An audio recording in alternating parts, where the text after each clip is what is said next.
Hello, I'm Professor Emily Mercuri, and this is Chapter 26, Antineoplastic Drugs in Essentials of Pharmacology for Health Professions, 9th edition. Chapter Objectives. Upon completion of this chapter, the learner should be able to describe the major groups of antineoplastic agents and their side effects, describe appropriate interventions in caring for patients receiving antineoplastic agents, explain precautions in caring for those receiving radioactive isotopes, describe the responsibilities of those caring for patients receiving chemotherapy, explain appropriate education for patient and family when antineoplastic agents are administered, and list safety factors for those who care for patients receiving cytotoxic drugs. As you know by now, if you've been listening to my lectures, I like to break words into parts. So anti-neoplastic drugs, anti against, neo new, plastic formation. Neoplastic, think of new formation. It's actually a formation of cells within the body that is not supposed to be there, such as a tumor or a cancerous growth. And so anti-neoplastic drugs are anti-tumor or anti-cancer drugs. A healthy body needs cells to reproduce and grow in an orderly, regulated manner. Sometimes conditions are altered in the body that trigger abnormal changes in the way the cells reproduce and grow. These triggers can cause cell growth to become uncontrolled, leading to overproduction or disorganized or impaired cellular development. The triggers can be genetic, they can be lifestyle related, they can be exposure related, so there's many different things that can cause this abnormal cell growth to occur. Unregulated growth can lead to abnormal cell, tissue, and tumor development. Tumors themselves can be classified as either benign or malignant, benign meaning non-cancerous, malignant meaning cancerous and will continue to spread. Anti-neoplastic agents counteract the development, growth, or spread of malignant cells and therefore treat various types of cancer. Cancer therapy frequently includes a combination of surgery, radiation, and chemotherapy. So we'll talk a little bit more about those later on in the lecture, but surgery is removal of the growth. Radiation is using radioactive isotopes or radioactive light therapy to help to slow the growth or kill off the abnormal cell growth. And then chemotherapy is actually using medication to do the same, to slow or kill off the growth of these abnormal cells. There's an image here of normal cells and cancer cells, and you can see how the cancer cells are disorderly. They are disrupting the barrier of where the normal cells are kind of created in these nice lines, and the cancer cells are growing away, and they are spreading throughout the tissue there. There are 9 major groups of anti-neoplastic agents that will be discussed on the next 4 slides here. The first one is antimetabolites. So these are chemotherapy drugs that interfere with DNA synthesis, repair, and cellular replication. And they are used in the treatment of various malignancies, especially those involving rapidly proliferating just meaning growing or spreading neoplasms. These work by mimicking the molecules that the cells need to grow. So the cells take in these antimetabolites instead of the normal building blocks. And then the cell's ability to copy its DNA is disrupted, meaning the cell can no longer divide into new cells. The side effects of the antimetabolites are anorexia, nausea, vomiting, and diarrhea, ulceration and bleeding of the oral mucosa and gastrointestinal tract, bone marrow suppression, and rash, itching, photosensitivity, and scaling. Something to be aware of for almost all of the anti-neoplastic agents. Usually, as much as we try to be specific to the specific type of cancer, they are going to also affect healthy cell growth because healthy cells may also take in these antimetabolites. And so people who are on these anti-neoplastic agents, they are going to typically be immunosuppressed and have other cell growth that's also impaired by the treatment. The next group is your alkylating agents. These are used in the treatment of a wide range of cancers, and they prevent cell growth by damaging the DNA needed for reproduction. They actually do this by adding an alkyl group to the guanine base of the DNA molecule. So you don't need to have that memorized, but that's why it's called alkylating, is it's adding this group that causes the DNA strands to break where they should be linking. And that's going to cause, it's going to affect the ability of the cell to multiply and eventually will lead to cell death of the cancerous cells. The side effects of your alkylating agents are mucosal ulceration, bone marrow suppression, including leukopenia with infection, anemia, and thrombocytopenia with hemorrhage. So that is a lot of words. Leukopenia means low white blood cell count, so immunosuppression. Thrombocytopenia, long word as well. Thrombocytopenia is abnormally low levels of platelets. So penia means like small or low or little. Thrombocytes are your platelets. Leukocytes are your white blood cells. So leukopenia, low white blood cell count. Thrombocytopenia, low platelet count. With hemorrhage. Why does that lead to hemorrhage? If we don't have enough platelets, which are the clotting agents in the blood, we can have hemorrhage inside the body. It makes it much easier for us to have uncontrolled bleeding because there's not enough platelets to go to that site. It's important to know that with your alkylating agents, these can even lead to secondary cancer of leukemia or blood cancers because they damage the DNA needed for production, and that can cause long-term damage to the bone marrow. So that's just something to be aware of with these alkylating agents. Any of the antineoplastics, it's going to be benefit outweighs the risk, right? Because there's a lot of risks to these type of drugs. Neurotoxicity, which can include headache, vertigo, and seizures. Hemorrhagic cystitis with cyclophosphamide. Mensa, a chemoprotectant, can be administered prior to chemotherapy to prevent this toxicity. Again, I don't expect you to memorize all of this, but cystitis is an inflammation of the bladder. And so this can cause hemorrhaging within the bladder. And so this specific drug, this cyclophosphamide, and so there is a chemoprotectant that you can give in conjunction with it to help prevent that. Rash and alopecia, pulmonary fibrosis, necrosis of the tissue if intravenous IV drug solution infiltrates into the tissues. So if it, instead of going into the vein, gets into the surrounding tissue, this can cause necrosis or death of the healthy tissue. And so we always want to make sure when we're placing a IV cannula, we avoid areas of previous irradiation and extremities with poor circulation. We want to make sure we have a really good vein with good circulation that hasn't had any issues in the past. I realize that I did not specify, but alopecia, if you're not aware, it means like hair loss, which we know is common with a lot of these antineoplastic agents. Your next group is mitotic inhibitors. Mitotic inhibitors are often plant alkaloids and other compounds derived from natural products that block mitosis. They are used to treat many different types of cancer. Mitosis, taking it back to Bio 100, is the process of a cell fully replicating its DNA, creating a identical nucleus until there are two identical cells, and so these block that process. Side effects of your mitotic inhibitors are neurotoxicity, severe constipation or diarrhea, nausea and vomiting, oral or GI ulceration, rash, phototoxicity, and alopecia, leukopenia with the drug vinblastine, and then necrosis of tissue if the IV drug solution infiltrates into the tissues. Same as the last one.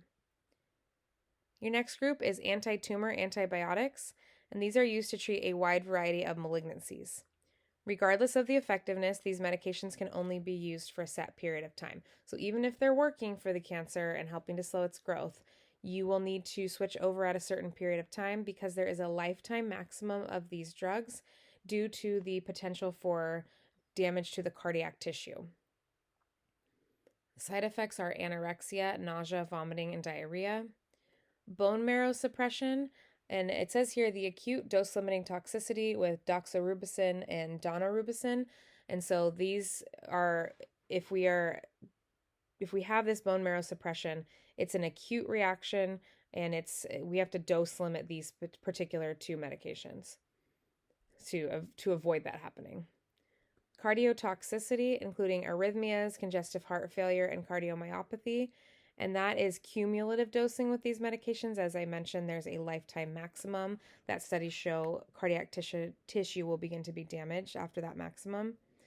It says cumulative with most except for bleomycin, which is in this category.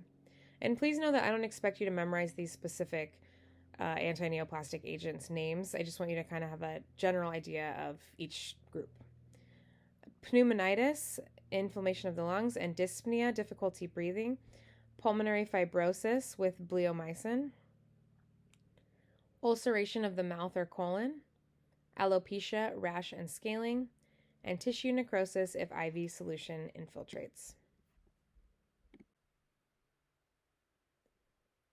The next group is hormones and hormone modifiers. They are also going to put corticosteroids in this category. Just know that corticosteroids are used for many things. They are not just used in cancer treatment, but they can be used because they suppress lymphocytes in leukemias and lymphomas. So they suppress the blood cell growth. Leukemias and lymphomas are blood cancers. Anti-estrogens are used as primary hormonal therapy for metastatic estrogen receptor positive breast cancer in both men and postmenopausal women, and also for palliative treatment.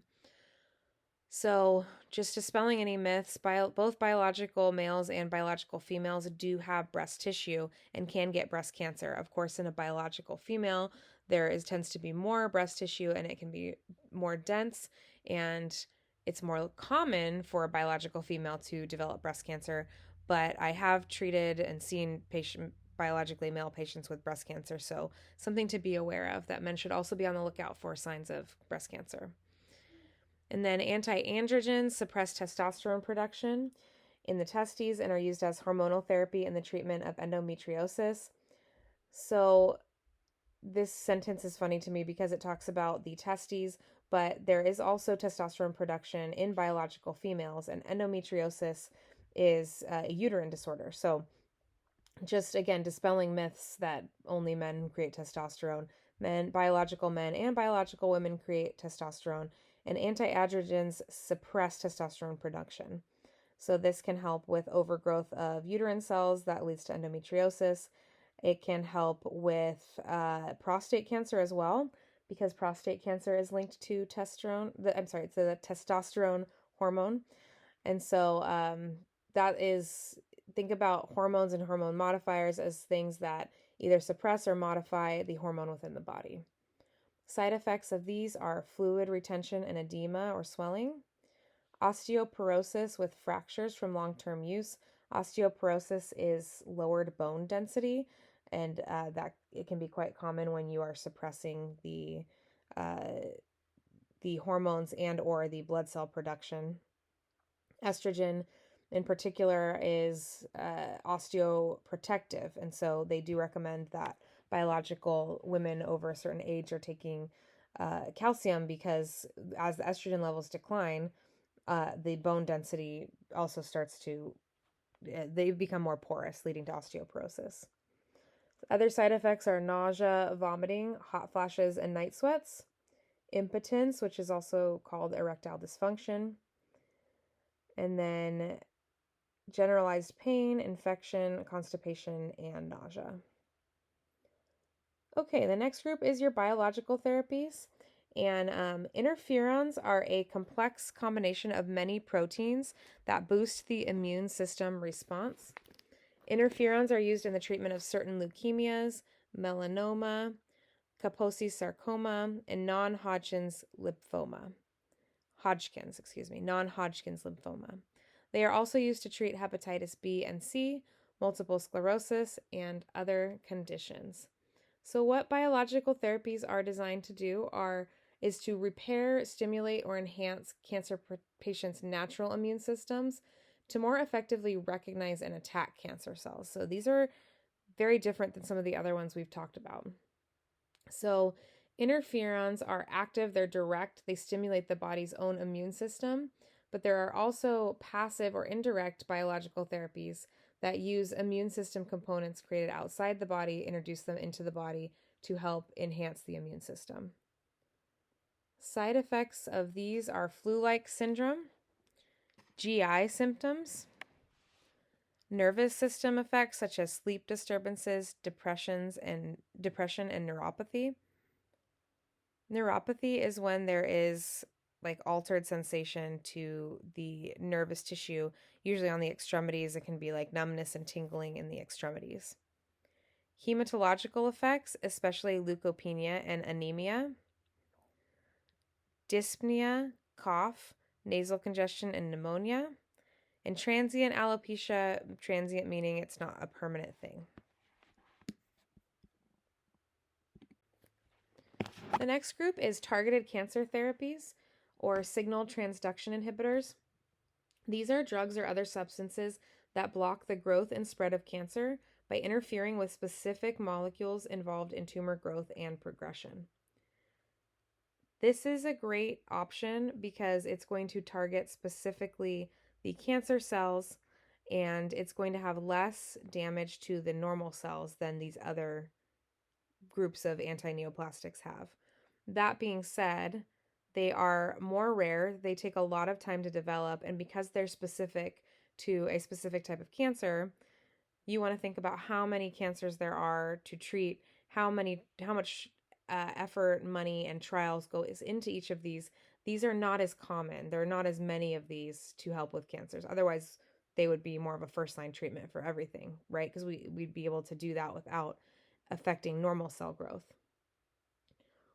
And one that they talk about in your book is called imatinib or Gleevec, and it is approved for the treatment of CML, chronic myelogenous leukemia, and some rare types of cancers. These are typically also given by the oral route.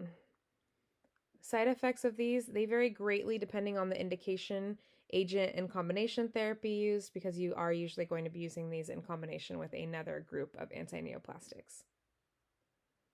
Next is vaccines, and this may seem funny to you that this is an antineoplastic agent, but I want you to think about vaccines as medications that boost the immune system's natural ability to protect the body against foreign invaders. So we are typically going to give these either preventatively, prophylactically to help prevent cancer from developing, such as the HPV vaccination, or sometimes given therapeutically, intended to treat an existing cancer by strengthening the body's natural defenses against the cancer. So HPV is the HPV vaccine is the biggest example of this, as I mentioned. That actually was developed during, I would say I was probably in my late teens when it was developed. So, I mean, I'm not that old, not that long ago, maybe 15, 20 years ago. And so it started in childhood and given through the teen years to help prevent human papillomavirus that causes approximately 70% of all cases of cervical cancer worldwide. So that was a huge breakthrough. It was also very controversial at the time because people would ask, well, why does my son have to get it? Well, your son's not going to get cervical cancer, but your son can spread the HPV virus through sexual intercourse, right? So this is just, it's cool to me when I'm learning about and going back over these things because some of these were developed during my lifetime. You know, that we think of the old school vaccines like polio and some of these other ones. Some of these were developed in the last 20, 30 years, and they have really made a huge difference in preventing cancers, preventing spread of cancers, and also, again, can be given once somebody already has a cancer to help boost the body's immune system. The side effects of these, again, vary greatly depending on the indication, agent, and combination therapy used. And then the last group, radioactive isotopes. These are used in the treatment of certain types of cancers, and the side effects of these are decreased blood count occurring 4 to 6 weeks after treatment. So essentially with a radioactive isotope, the radioactive material is either injected into the affected site or into the pleural or peritoneal cavity to treat the abnormal accumulation of fluid caused by cancer. Sometimes we can also give these orally to treat thyroid cancer. Or sometimes we will implant radioactive material in little tiny capsules or seeds. I mean, that's what they're called. They're seeds. They're not actual seeds that you would grow, but little like metal or seeds of encapsulated material. And these have radioisotopes attached to them so that whatever the targeted antibody binds to can also be irradiated. These will cause decreased blood count because we are using radioactivity within the body. There are also special considerations for healthcare professionals if you're caring for a patient with receiving radioactive isotope treatment, and that will be discussed later in this PowerPoint. Knowledge check. Which neoplastic agent has a potential side effect of neurotoxicity? Mark all that apply. This is a very common type of nursing school question, is the mark all that apply questions, and they can be tricky, so let's go over it. A, mitotic inhibitors. B, alkylating agents. C, anti-tumor antibiotics. D, vaccines. Look back at your chart. Feel free to pause here and find the answer. The answer is A and B, mitotic inhibitors and alkylating agents. Both have the potential side effect of neurotoxicity. Interventions for patients receiving antineoplastic agents. Anyone who is in contact with patients on antineoplastic therapy should be aware of the frequent possible side effects and appropriate interventions for the comfort of the patient. Patient education and support are extremely important. Careful planning is required to maximize the effectiveness of therapy and to minimize the side effects and discomfort for the patient. Understanding the treatment plan and possible side effects is essential for all concerned: the healthcare professional, the patient, and the family. Pre-planning includes provision for symptomatic relief, such as antiemetics, drugs to prevent nausea, as well as reassurance and availability of support staff to answer questions, explore feelings, and allay fears. We are going to go over more of these specific interventions on an upcoming slide, but I want you to think about this pre-planning. What can we anticipate might happen when someone starts chemotherapy? Many of these, almost all of them, had nausea as a side effect, right? So that's where it's talking about, let's be sure that they have a prescription for an antiemetic such as Zofran to help prevent that nausea from ever occurring. Let's make sure that they have a good understanding of the treatment, that we're being realistic, that we're not saying, a stage 4 metastatic cancer has a 100% chance cure rate. It just doesn't, right? So we want to give them a lot of time to explore their feelings about what's happening, explore possible treatment options, and make sure they're very well informed before we start giving these antineoplastics that, as we discussed, have a lot of side effects that can be devastating. Knowledge check. Which planning is important to ensure comfort for patients receiving antineoplastic agents? Again, this is a mark all that apply. A, education regarding possible side effects. B, understanding treatment programs. C, patient support staff to answer questions. D, provisions for symptomatic relief. Precautions for those receiving radioactive isotopes. Radioactive isotopes are used in treatment of certain types of cancer. Sometimes the radioactive material is injected into the affected site or implanted in the body, as we discussed previously. Healthcare professionals caring for patients receiving radioactive isotopes must observe special precautions to prevent unnecessary radiation exposure. These precautions include wearing gloves and gown when handling patient excrement, such as feces, urine, and body secretions, because even the fluids and excrement coming out of the patient will have minor radioactivity, and precaution when handling linens. So when we are changing the bed, we are going to make sure that we're not kind of flinging the sheets, flinging any kind of radioactive material into the air. And there is a protocol for each specific facility, usually involving the way that it's bagged, what type of gloves you use, certain isotopes or neoplastic agents, you'll use special like impenetrable barrier gloves. We want to make sure we're limiting our exposure to the radiation as much as possible. Knowledge check. Healthcare professionals should follow precautionary measures to minimize blank when caring for patients being treated by radioactive isotopes. A. Viral conditions. B. Bacterial conditions. C. Radiation exposure. D. Inherent toxicity. And the answer is C. Radiation exposure. Okay, so this is going to go more in depth on care responsibilities for patients receiving chemotherapy. If you are caring for a patient receiving chemotherapy, here are some things we need to be very aware of. All medications should be given on time and exactly as prescribed to keep the patient as comfortable as possible and maximize the efficacy and safety of the medication, right? We want to give it at the right time, making sure that it has the maximum effect and that we're not giving it too close together, which can increase the level of like the buildup of the drug in the body and lead to toxicity.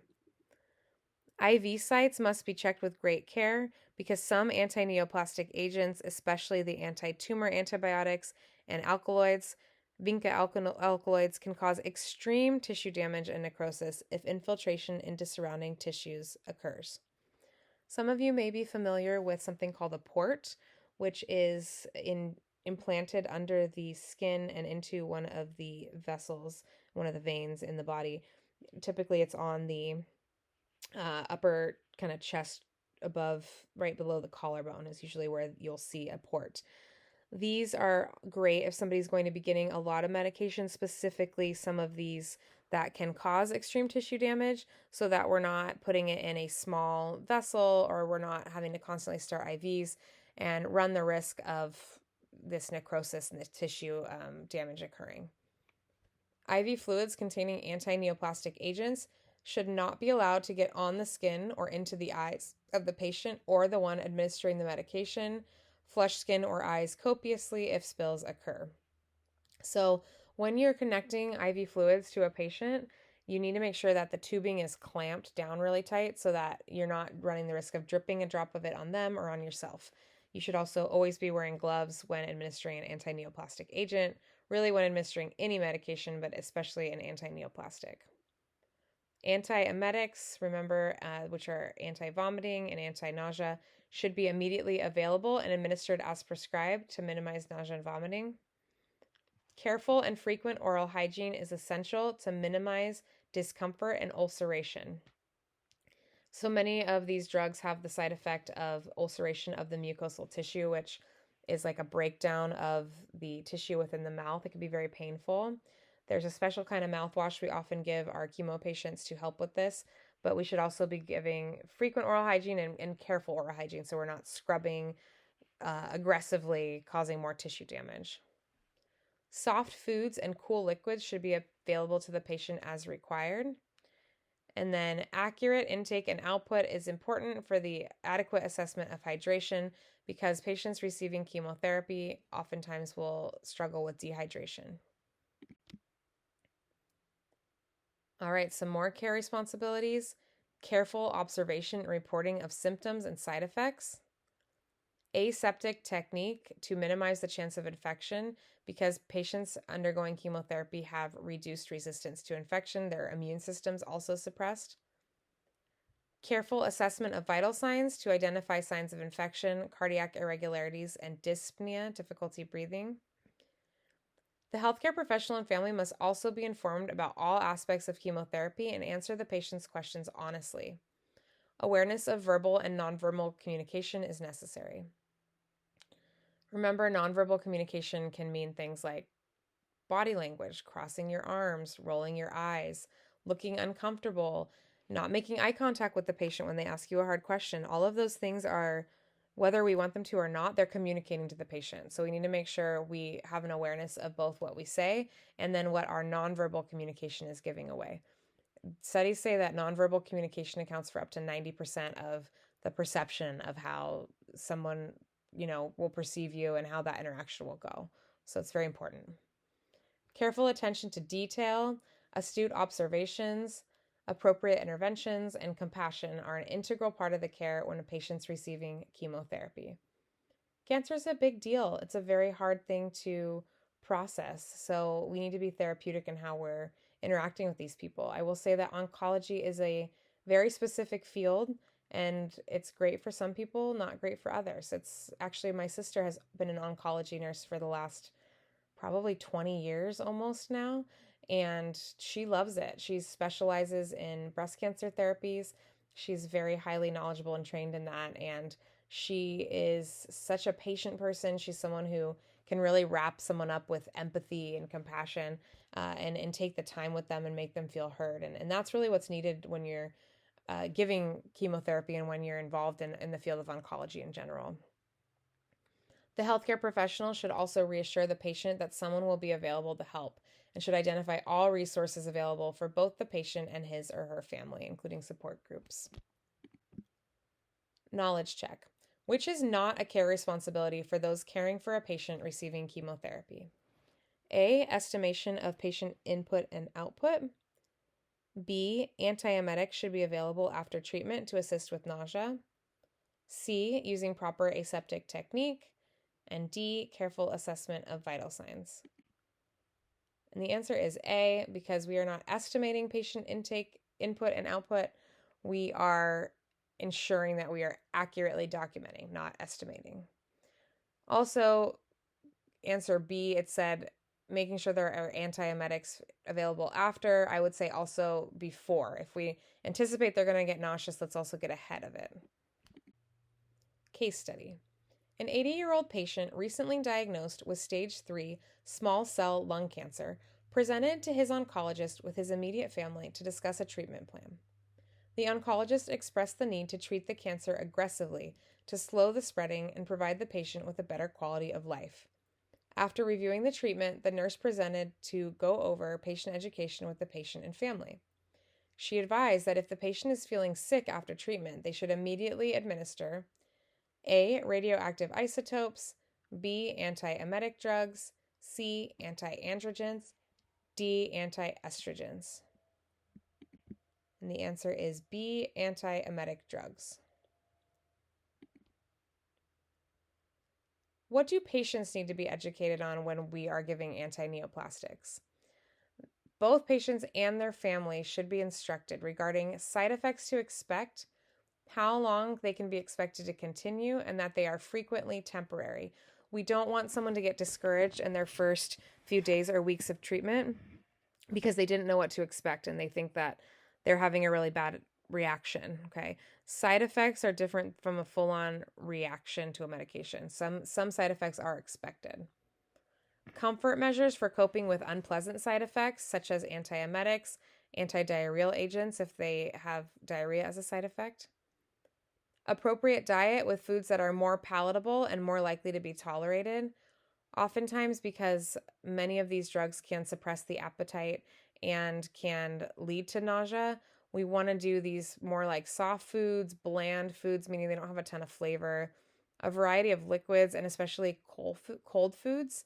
Usually, frequent small quantities is going to be better than doing large meals. Careful aseptic technique to decrease the chance of infections and also to report any signs of infection. For example, a fever. That being said, sometimes signs of infection for someone receiving chemotherapy, even the signs of infection will be like minimized because their immune system's suppressed, right? So they may have signs of infection like low blood pressure, dizziness, even like swelling to the area without ever having a fever. So they need to be aware of all the things to look out for. Careful oral hygiene with swabs to prevent further trauma to ulcerated mucosa. Observation for bleeding and bruises, bleeding in stool, urine, and gums, reporting this immediately. Remember thrombocytopenia, some of the antineoplastic agents will reduce the platelet count, which can lead to bleeding. Reporting any persistent or unusual side effects such as dizziness, severe headache, numbness, tingling, difficulty walking, or visual disturbances. Available community resources to assist and support the patient, such as the Cancer Society, hospice, home health services, as required and recommended by the physician, or any that you're aware of that you think may help the patient. How to obtain information and answers to questions regarding treatment, so where they should go if they have questions.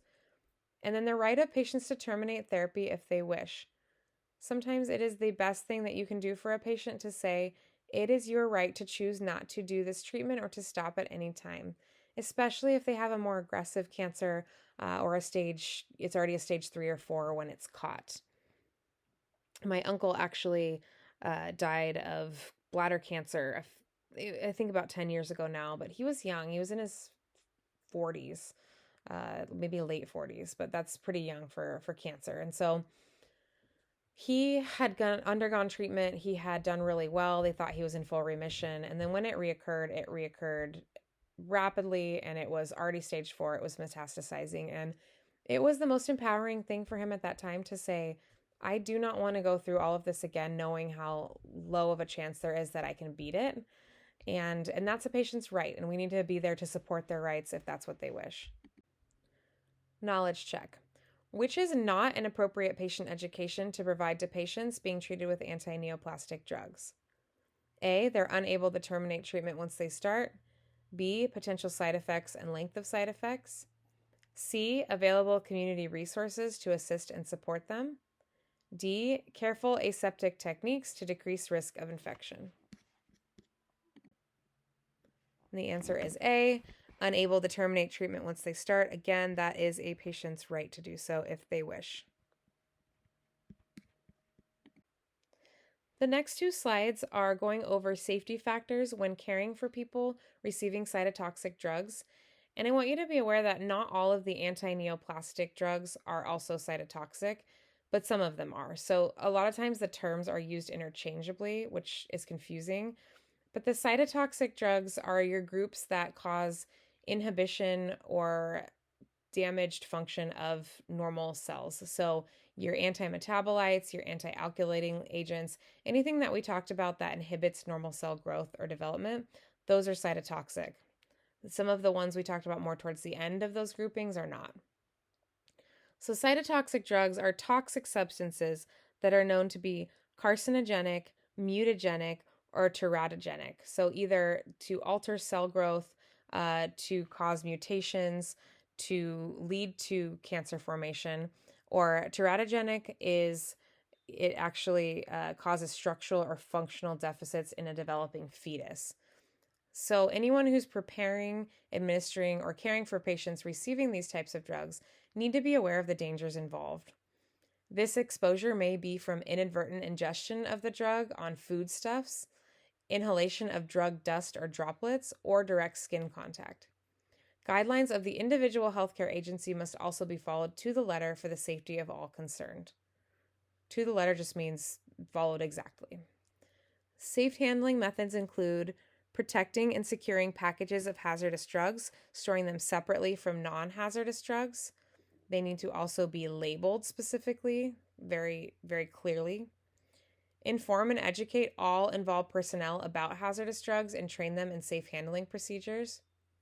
Do not let the drugs escape from containers when they are manipulated. So if a drug's getting mixed and it's being dissolved or transferred, administered, discarded, anything, make sure that it's staying contained within the vessel which it's in. And then eliminate the possibility of inadvertent ingestion or inhalation and direct skin or eye contact with the drugs. So typically there is going to be like a gown, gloves, mask, depending on the type of medication, to make sure there's no accidental ingestion or inhalation. Specific recommendations for cytotoxic drugs. When preparing these drugs, wear gloves, long sleeve gowns, splash goggles, and disposable respirator masks. Oftentimes these are mixed in the pharmacy. And there are special chemo gloves that do not have the micropores that normal gloves have, making it so that nothing can get into the glove. When administering a cytotoxic drug, you need to wear a long sleeve gown and gloves. Syringes and IV sets with Luer lock fitting should be used. Remember, that's that tight, the syringe screws into the tubing that's entering the patient for a nice tight seal. And care should be taken that the fittings are secure, that you're screwing that on nice and tight. Dispose of syringes, IV tubing in bags, gauze, and other contaminated material such as linens in a leak-proof, puncture-resistant container labeled hazard.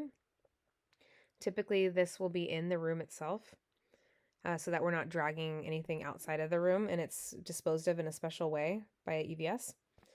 wear gloves and gown when handling excrement from patients receiving cytotoxic drugs, and those who are pregnant, breastfeeding, or actively trying to conceive a child should not care for patients receiving cytotoxic drugs because some of them can be teratogenic, as we talked about, which can lead to issues with the developing fetus. Knowledge check. Which represents ways in which dangerous cytotoxic drugs may be inadvertently ingested? Mark all that apply. A. Ingestion through mouth. B. Direct contact to skin. C. Inhalation of drug dust. D. Inhalation of drug droplets. And the answer is A, B, C, and D. They can be ingested, direct contact to skin, inhalation of drug dust, or inhalation of drug droplets. Remember that the self-assessment is there to help guide your studying and your knowledge. The first question here is, what are the 9 major groups of antineoplastic agents? What are the various methods to treat with radioactive isotopes? And what patient education is provided to patients being treated with antineoplastic agents and their families? This has been Antineoplastic Drugs in Essentials of Pharmacology for Health Professions, 9th edition. Thanks for listening in.